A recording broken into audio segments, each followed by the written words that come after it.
ایک غم کی اور اندوہ کی کیفیت ہے. پوری امت آنسوؤں میں ڈوبی ہوئی ہے، اس لیے کہ 50 بے گناہ نمازیوں کو اشتعال کی اور اسلام سے نفرت کی بھینٹ چڑھایا گیا اور ان کو شہید کیا گیا. ہر آنکھ اشکبار ہے، لیکن میرے عزیزو یاد رکھیں کہ یہ واقعہ اپنی نوعیت کا پہلا بھی نہیں تھا اور یہ واقعہ اپنی نوعیت کا آخری بھی نہیں ہے. 21ویں صدی کا سورج طلوع ہوا تو امت اس زوال سے اور اس عذاب سے اور اس سختی سے گزر رہی ہے. 21ویں صدی کا سورج خیر کی خبریں لے کے نہیں آیا ہمارے لیے. افغانستان کو سب سے پہلے انویڈ کیا گیا اور کم و بیش وہاں غیر محتاط ذرائع کہتے ہیں کہ 3 ملین 30 لاکھ اور محتاط ذرائع کہتے ہیں کہ 1.25 ملین، یعنی تقریباً 12.5 لاکھ افغانی اس جنگ کے اندر شہید ہو چکے ہیں. وہ چاہے امریکیوں نے مارے، وہ چاہے افغان حکومت نے مارے، وہ چاہے طالبان نے مارے، لیکن حقیقت حال یہ ہے کہ کٹنے والا مسلمان تھا. آپ عراق کے اندر دیکھیں، محتاط ذرائع کہتے ہیں 1.5 ملین، غیر محتاط ذرائع کہتے ہیں 1.5 ملین یعنی 15 لاکھ، اور محتاط ذرائع کہتے ہیں کہ 0.6 ملین یعنی 6 لاکھ عراقی اس جنگ کے اندر شہید کیے گئے.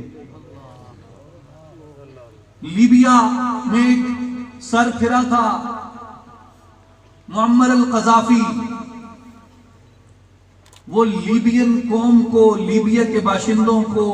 اپنے پروں کے نیچے یوں چھپا کے بیٹھا تھا جیسے مرغی بچوں کو چھپا کے بیٹھتی ہے. انہوں نے کہا کہ یہ بچے ہمیں چاہیے، ان کو ہم نے کچلنا اور مسلنا ہے، ان کلیوں کو ہم نے نہیں چھوڑنا. تو اس کی پہرے داری پہ ایک محافظ بیٹھا تھا. انہوں نے سب سے پہلے اس محافظ پہ حملہ کیا،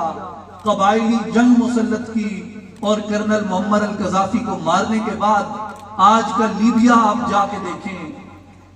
انسانوں کی فروخت کی سب سے بڑی منڈی آج لیبیا کے اندر ہے.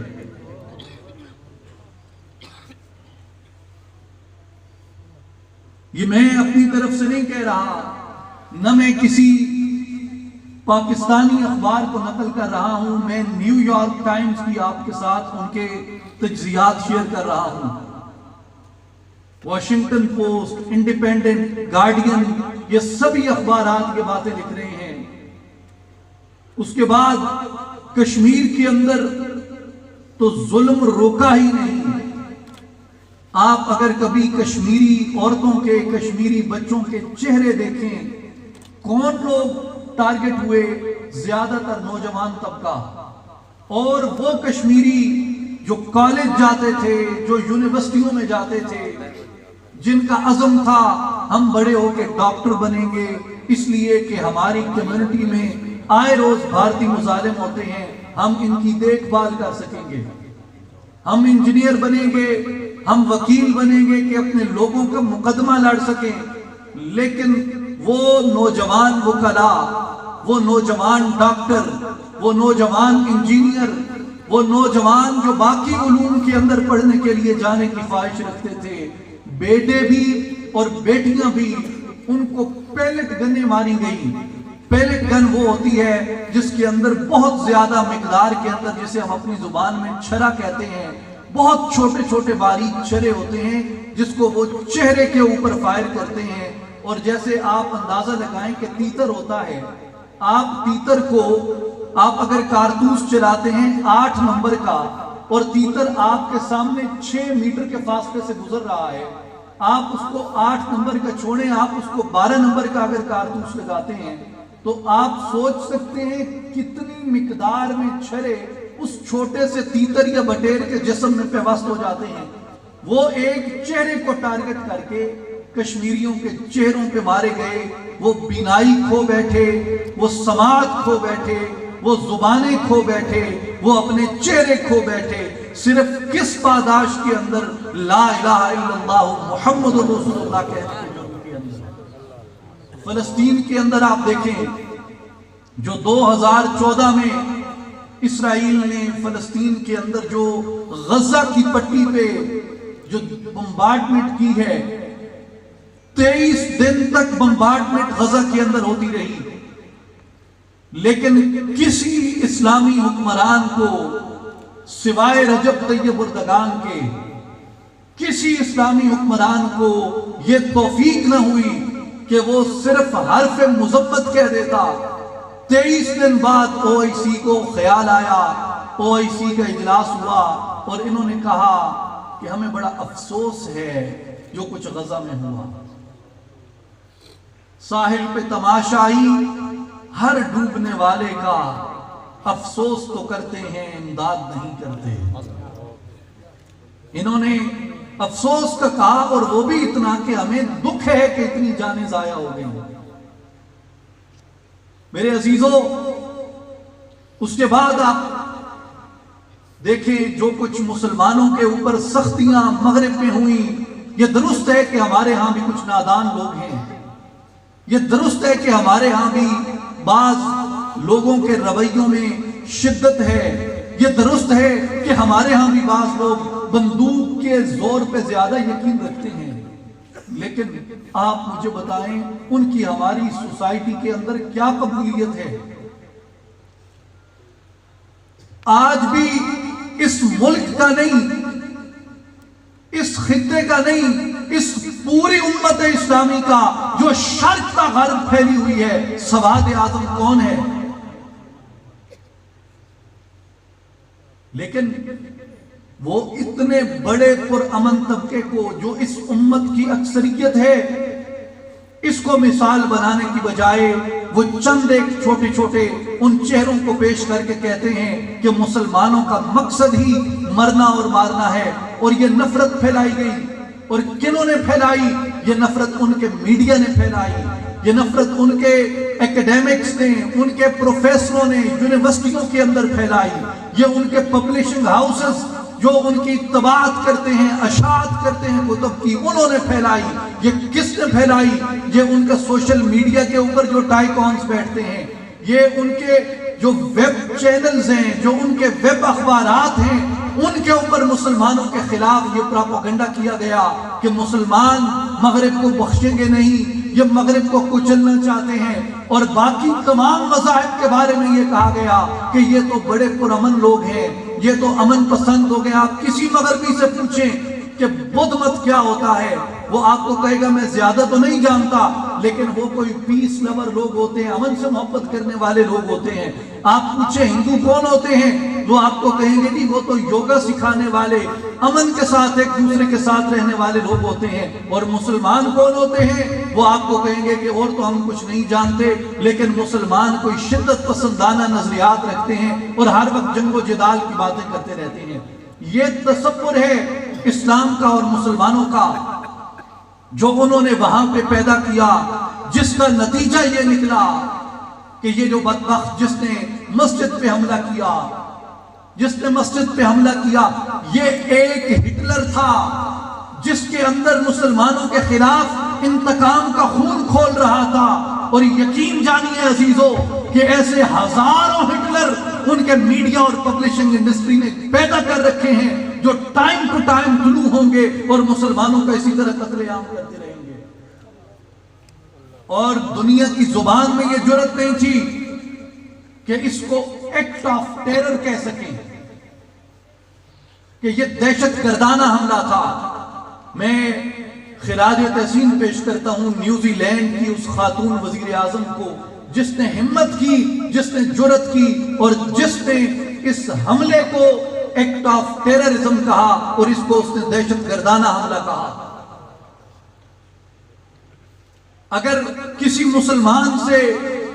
بھول چوک میں ہی کوئی قتل خطا بھی ہو جائے تو یہ چیخ پڑتے ہیں کہ یہ تو ہیں ہی دہشت گرد، ان کا تو کام ہی مار دھاڑ ہے۔ لیکن ایک آدمی سکول میں گھستا ہے، چھوٹے چھوٹے بچوں کو کیلیفورنیا کے اندر آپ دیکھیں، نیو یارک کے اندر آپ دیکھیں، ہر امریکی ریاست میں آپ کو یہ واقعات ملیں گے، وہ چھوٹے چھوٹے بچوں کو آ کے گولیاں مار کے قتل کر دیتے ہیں اور پھر کہتے ہیں کہ یہ نفسیاتی مریض تھا۔ یہ تو ٹارگیٹڈ حملہ تھا جو اس نے ایک مذہب کی، ایک دین کی عبادت گاہ کو ٹارگٹ کر کے، وقت نماز کا تعین کر کے وہاں آنے والے نمازیوں کو اس نے ٹارگٹ کیا۔ آج عالمی قوانین کیوں خاموش ہیں؟ آج عالمی قوانین کیوں نہیں بولتے؟ اس لیے کہ عالمی قوانین وہاں بولتے ہیں جہاں کے لوگوں کے اندر بولنے کی ہمت، بولنے کی جرات اور بولنے کی طاقت ہوتی ہے، جو خود اپنا مقدمہ لڑنے کی صلاحیت رکھتے ہیں۔ لیکن کمزور قوموں کے پلے میں کچھ نہیں آتا سوائے اس طرح کی نوحہ کنانی کے جو ہم اور آپ کرتے رہتے ہیں۔ میں نے ان سے سوال کیا کئی لوگوں سے، ہم انشاءاللہ اس کے لیے خطوط بھی لکھ رہے ہیں عالمی رہنماؤں کو کہ ذرا بتائیں عالمی قوانین کی روح سے اس کی تشریح کریں کہ یہ ایکٹ آف ٹیرر کیوں نہیں ہے، اور ایسے لوگ جن کو برین واش کیا گیا ہے اسلام کے خلاف، ان کو اسلام مخالف دہشت گرد کیوں ڈکلیئر نہیں کیا جاتا؟ مثال کے طور پہ ایک انٹرنیشنل کنونشن ہے انٹرنیشنل، جسے international convention of civil and political rights کہتے ہیں، ICCPR۔ ICCPR کا جو آرٹیکل 20 ہے وہ کیٹیگوریکلی کہتا ہے کہ تمام انسان اپنے حق کے حفاظت میں برابر ہیں، اور کسی کے خلاف بھی اگر قومیت کی بنیاد پہ، شناخت کی بنیاد پہ یا مذہب کی بنیاد پہ اگر کوئی کارروائی عمل میں لائی جاتی ہے تو وہاں کی ریاست کا حق بنتا ہے کہ ان کے خلاف قانونی کارروائی کرے۔ UDHR جس کو کہا جاتا ہے universal declaration of human rights, اس کے اندر اس بات کی وضاحت موجود ہے جس سے دنیا کے تمام انسانی حقوق کے قوانین اخذ ہوتے ہیں۔ 10 دسمبر کو یہ منظور ہوا 1948 کو، اور اسی کی یاد میں 10 دسمبر کو عالمی دن منایا جاتا ہے ہیومن رائٹس کا۔ اس کے اندر یہ لکھا گیا کہ جو انسانوں کی انہیرنٹ ڈگنیٹی ہے، جو آدم علیہ السلام سے ابو البشر سے انسانوں کا جو شرف آ رہا ہے، اس شرف کو قائم رکھنے کے لیے لازم ہے کہ انسانوں کے درمیان ہیومن برادرہڈ کو قائم کیا جائے، انسانی اخوت کو قائم کیا جائے، اور کسی کو اجازت نہیں ہوگی کہ مذہب کی بنیاد پہ، نسل کی بنیاد پہ، قومیت کی بنیاد پہ کسی دوسری قوم کے اوپر وہ چڑھائی کرے۔ اگر وہ چڑھائی کرتا ہے تو اس سے یہ اقوام عالم کا عہد ہے، UDHR پہ دنیا کے ہر ملک کا دستخط موجود ہے کہ ہم اس کے خلاف کارروائی کریں گے۔ UN کی کئی ریزولوشنز ہیں اس کے اوپر، مثلاً 7/19 آپ گوگل پہ کہیں پہ جا کے آپ اس کو سرچ کریں، 7/19 اس کے اندر انہوں نے کیٹیگوریکلی لکھا، اور اس کا نام ہی مذہب کے اوپر ہے، کمبیٹنگ ڈیفیمیشن آف ریلیجن، کہ اگر کسی مذہب کے خلاف، مذہب کی تحقیر کرنے کے لیے، مذہب کو برا بھلا کہتے ہوئے اور اس مذہب کے لوگوں کے خلاف اگر کسی کو اکسایا جاتا ہے تو ریاستوں پہ، ملکوں پہ لازم ہے کہ ان کے خلاف قانونی کارروائی کی جائے۔ اور اس کی روش یہ عام ہوئی کہ کوئی مسلمان اگر کہیں پہ کچھ کرتا تھا تو وہ یہ کہتے تھے کہ یہ دہشت گرد ہے، اس کے خلاف کارروائی کی جائے۔ اخوان المسلمین کے خلاف مصر میں پوری دنیا اکٹھی ہوئی، معمر القذافی کے خلاف لیبیا میں پوری دنیا اکٹھی ہوئی، بشر الاسد کے خلاف سیریا میں پوری دنیا اکٹھی ہوئی، طالبان کے خلاف افغانستان میں پوری دنیا اکٹھی ہوئی۔ آج ہم یہ سوال کرتے ہیں کہ آخر یہ اسلاموفوبک لوگ جو اسلام سے نفرت سکھاتے ہیں، اشتعال پھیلاتے ہیں اور مسلمانوں کے متعلق مغرب کے اندر جنگ کا پروپیگنڈا کرتے رہتے ہیں، ان کو ڈکلیئر کیوں نہیں کیا جاتا دہشت گرد؟ مسلمانوں کو یہ مطالبہ کرنا چاہیے ان سے کہ یہ جو اسلاموفوبک لوگ ہیں جو جنگیں مسلط کرتے ہیں مسلمانوں پہ، ان کو دہشت گرد کہہ کے آج جب مسلمانوں کو وہاں پہ ذبح کیا جا رہا ہے، جو لوگ عیسائی تھے، یہودی تھے، مسلمانوں کے تحفظ کے لیے مسجد کے باہر آئے، ہم ان کو مشکور ہیں، جو ہماری حفاظت کے لیے آئے، ہم انہیں سلام پیش کرتے ہیں۔ وہاں کے کئی، مجھے کل ایک الجزیرہ نے یہ ایک خبر نشر کی ہے کہ وہاں کا ایک چرچ ہے جنہوں نے 40 جوتے بنائے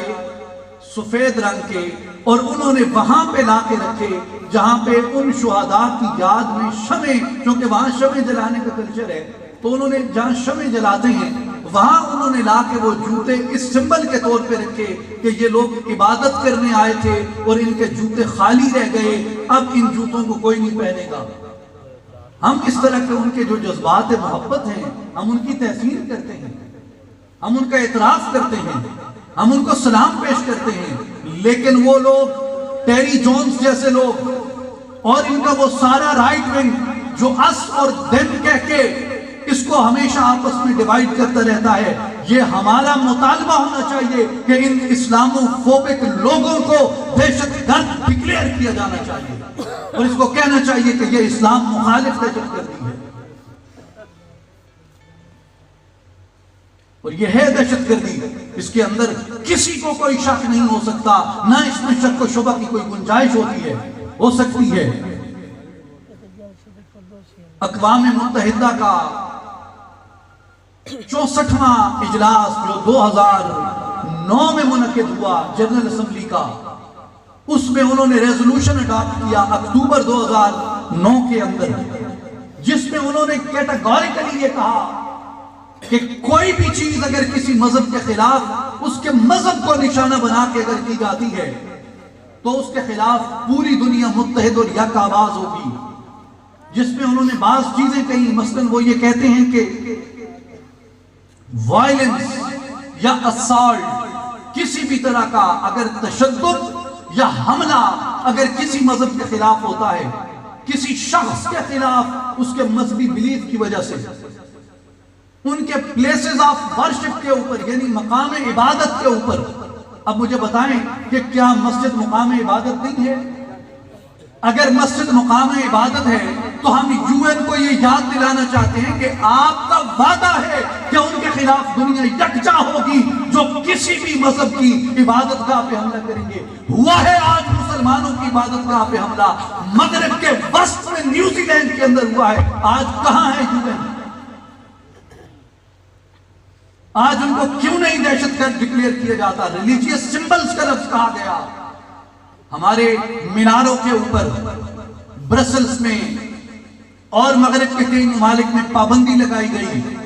جو مسجد کا مینار ہوتا ہے، مسجد کا مینار ریلیجیس سمبل ہے، یعنی ہماری مسجد ہے، اس مسجد کا جو محراب ہے وہ محراب ہماری مذہبی علامت ہے، مسجد کا مینار ہے، مسجد کا مینار ہماری مذہبی علامت ہے۔ یہ صرف آرکیٹیکچر نہیں ہے، یہ صرف طرز تعمیر نہیں ہے، یہ ہماری مذہبی علامت ہے، اس سے ہماری مذہبی شناخت قائم ہے۔ یہ امامہ جو میں نے سر پہ باندھ رکھا ہے، یہ امامہ ہمارا ریلیجیس سمبل ہے، جو یہ میرے بھائی اپنے سروں پہ آج سجا کے یہاں سے جائیں گے، یہ ہمارے مذہب کی علامت ہے۔ جو حجاب ہے جو عورتیں پہنتی ہیں، یہ حجاب پہننا، یہ نقاب اوڑھنا، یہ ہمارا ریلیجیس سمبل ہے۔ آج یہ انہیں بھول جاتا ہے کہ مسلمانوں کے ایک نہیں، دو نہیں، تین نہیں، مسلمانوں کے ہر ریلیجیس سمبل کو وہاں پہ ختم کیا جا رہا ہے، اس پہ حملہ کیا جا رہا ہے، وائلنس بھی ہو رہا ہے، اسالٹ بھی ہو رہا ہے۔ لیکن یہ بات کرنے کے لیے ہمارے پاس ذرائع کیا ہیں؟ سب سے پہلی چیز، میں اس مقام پہ موجود ہوں، یہ ایک دینی درسگاہ کا ممبر ہے، ایک دینی درسگاہ کا فورم ہے، یہاں دین کے محافظ بیٹھے ہیں۔ میں آپ سے یہ گزارش کروں گا کہ ان جدید قوانین سے اپنا تعلق استوار کریں۔ ہم جتنے بھی اشعری، ماتریدی، جتنے کے مکاتب فکر تھے ہیں، یہ عقلاً اور نقلاً دونوں اعتبار سے دین کا اس بات کرتے ہیں، اور عقلی حجت قائم کرنا، عقلی استدلال قائم کرنا، عوام کی رہنمائی، عوام کی ہدایت کے لیے عالم پہ لازم ہوتا ہے۔ جب آپ کا اپنے زمانے کے علوم سے رابطہ منقطع ہوتا ہے، اپنے زمانے کے علوم سے آپ دور جاتے ہیں، اپنے زمانے کے قوانین سے آپ دور جاتے ہیں، اس وقت آپ کے لیے پھر اپنا مقدمہ لڑنا مشکل ہو جاتا ہے۔ میری آپ سے گزارش ہوگی کہ یہ ممکن نہیں ہے کہ ہر عالم اسی طرف چل پڑے، لیکن علماء میں وہ لوگ جو یہ ذوق اور شوق رکھتے ہوں، جو یہ سمجھ و بوجھ رکھتے ہوں، جو یہ فہم و ادراک رکھتے ہوں، ان پہ لازم ہے کہ وہ ان علوم کے ساتھ اپنا رابطہ استوار کریں، اس لیے کہ یہ جنگ ایک روز کی نہیں ہے، یہ 10 سال کی جنگ نہیں ہے، یہ جنگ بہت طویل ہے۔ آپ نے خود تیار نہیں ہونا، صرف آپ نے اپنی کئی نسلیں اس عظیم جہاد کے لیے تیار کرنی ہے جو علم و قلم سے لڑا جائے گا، استدلال اور عقل کی قوت سے لڑا جائے گا۔ یہ لازم ہے ہمارے اوپر کہ ان کو یاد کرائیں ہم۔ ہمارے پاس وہ ذرائع ہیں، پہلے ہمارے پاس ذریعہ نہیں تھا، آج میں کہتا ہوں ہمارے پاس وہ ذرائع ہیں۔ ہمارے پاس سب سے بڑا ذریعہ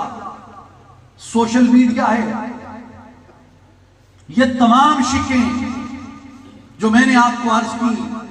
اس کے علاوہ بھی بے شمار ایک پورا کیس ہے ڈیفیمیشن آف ریلیجنز کے اگینسٹ، کسی مذہب کی توہین پہ، مذہبی مقدسات کے متعلق، مذہبی عبادت گاہوں کے متعلق، مذہبی علامات کے متعلق، ان کے تحفظ کے لیے اقوام متحدہ میں، اقوام متحدہ کے جتنے ذیلی ادارے ہیں، وہ سیکیورٹی کونسل ہے، وہ United nations human right council ہے، جتنے بھی باقی ادارے ہیں، ان کی قراردادیں ہیں، ان کی ریزولوشنز ہیں، ان کے اوپر ڈیکلیریشنز ہیں، ان کے عالمی کنونشنز ہیں، اس کے اوپر آپ ان کی دلیل بنائیں اور آپ سوشل میڈیا میں میسج کریں اقوام متحدہ کے پیج پہ، ای میل کریں سیکرٹری جنرل اقوام متحدہ کو، پریزیڈنٹ اقوام متحدہ کو، ان کے ذیلی اداروں کو جو لندن میں بیٹھتے ہیں، جو نیو یارک میں بیٹھتے ہیں، جو اسلام آباد کے اندر بیٹھتے ہیں، آپ ان کو لکھ کے بھیجیں کہ مسلمانوں کے خلاف یہ ظلم ہو رہا ہے اور آپ خاموش کیوں؟